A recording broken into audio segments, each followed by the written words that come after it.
Dit hinder gaat voor de slacht. Dit is een tolenwerige merrie. Maar zat het erbij hingend, want die komen meer mensen in de stal. Dit hinder is gevaarlijk. Hij is net te braaf.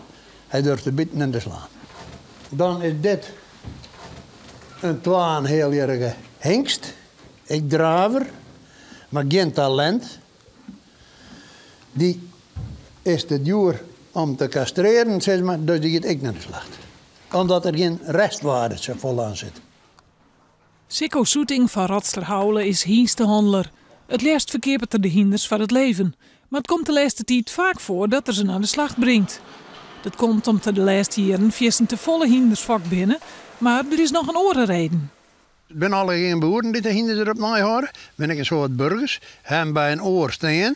Ze verdienen wat minder. Wie het baan kwijtraken. Of ze zitten met het huis. Alles is judder worden.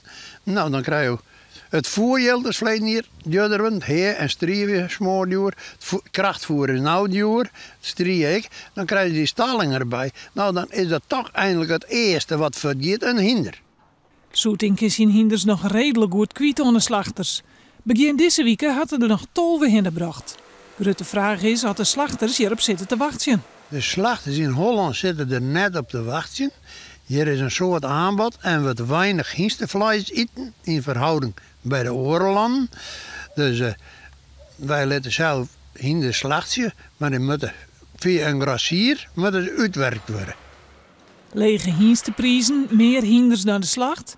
Neven Soeting brengt de crisis in de hienstenvraat echt wat goeds. De knappen gaan net voor de slacht. Het is onderaan wat naar de slacht gaat. Wat ooit geen tak aan het voor is. Die kan je wel horen en onkosten maken. Maar daar heb je niks aan.